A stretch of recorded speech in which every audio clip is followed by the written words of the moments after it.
Hujan adalah berkah bagi seluruh kehidupan di bumi. Namun tahukah kamu, tanpa kita sadari jika kita tidak tepat mengolah lingkungan, maka akan berdampak buruk kepada kita sendiri. Salah satunya adalah bencana banjir. Bencana yang tiba-tiba melanda saat volume air naik. Dan tentu bencana ini mengakibatkan banyak kerugian, seperti akan timbulnya penyakit atau bahkan bisa merendam barang-barang berharga kita. Menurut data Informasi Bencana Indonesia pada tahun 2019, bencana banjir selalu melanda Indonesia sejak 5 tahun terakhir. Jawa Timur menempati posisi ketiga dalam perhitungan jumlah kejadian banjir di Indonesia, yaitu sebanyak 125 kejadian bencana banjir. Berdasarkan data informasi tersebut, Kota Malang menjadi salah satu kota yang mengalami bencana banjir, yaitu dengan total 9 kejadian banjir. Dalam menangani permasalahan ini, pemerintah Kota Malang telah berupaya mengeluarkan Peraturan Daerah Ketertiban Umum Pasal 9 yang berbunyi, menimbun atau mengeruk tempat yang tidak datar dan berlubang, sehingga tidak menimbulkan genangan air dan atau membersihkan petak tanah dari benda yang dapat menyebabkan genangan air. Volume air meningkat diakibatkan oleh drainase yang tertutup sampah akibat curah hujan yang tinggi dan saluran air yang tidak memadai atau sempit. Namun upaya tersebut menurut masyarakat belum efektif.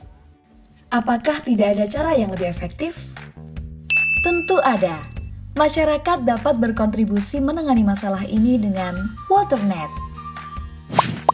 WaterNet merupakan sistem monitoring genangan air berbasis Internet of Things atau IoT, serta menerapkan teknologi augmented reality untuk memberikan informasi ketinggian genangan air secara real-time sebelum terjadi bencana banjir.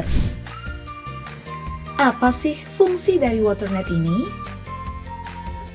WaterNet sendiri berfungsi sebagai pemberi informasi mengenai peringatan dini timbulnya genangan air sebelum terjadi banjir. WaterNet terdiri dari 2 pemantauan, yaitu alat yang ditanam pada jalan beraspal dan alat di dalam tiang. Alat yang ditanam pada jalan beraspal terdiri dari sensor ketinggian air dan panel surya. Air akan masuk ke dalam lubang alat tersebut dan akan mengangkat spons yang ada pada sensor ketinggian air.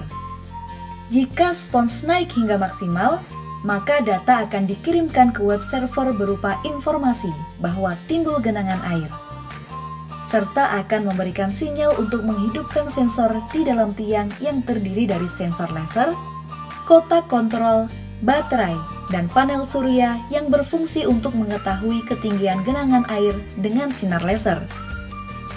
Jadi, alat yang ditanam pada jalan beraspal berfungsi untuk memberikan validasi bahwa adanya genangan air. Sedangkan pada tiang berfungsi untuk mendeteksi ketinggian genangan air. Jika sensor telah berhasil membaca ketinggian air, maka data akan dikirimkan kepada web server dan akan diteruskan menuju aplikasi pengguna berupa notifikasi dan informasi mengenai ketinggian genangan air. Pengguna juga dapat memantau kondisi sekitar dengan teknologi augmented reality. Data akan divisualkan berupa grafik 3D secara real-time. WaterNet juga menerapkan sistem publish subscribe, sehingga masyarakat di sekitar drainase yang terpasang sistem WaterNet akan mendapatkan notifikasi dan informasi mengenai kondisi genangan air. Lalu apa sih keunggulan dari WaterNet ini? Pertama, WaterNet menerapkan sistem Internet of Things, sehingga pengiriman data lebih cepat dan real-time. Kedua, bersifat interaktif karena menerapkan teknologi augmented reality sebagai visualisasi data oleh sensor. Ketiga, dengan adanya prinsip publish subscribe, masyarakat sekitar dapat mengetahui kondisi drainase, sehingga mereka dapat berpartisipasi dalam mencegah terjadinya banjir. Lalu bagaimana sih harapan masyarakat Kota Malang mengenai inovasi ini jika akan diimplementasikan? Mari kita dengarkan. Ya, testimoninya tentang inovasi tadi itu ya harus segera diwujudkan.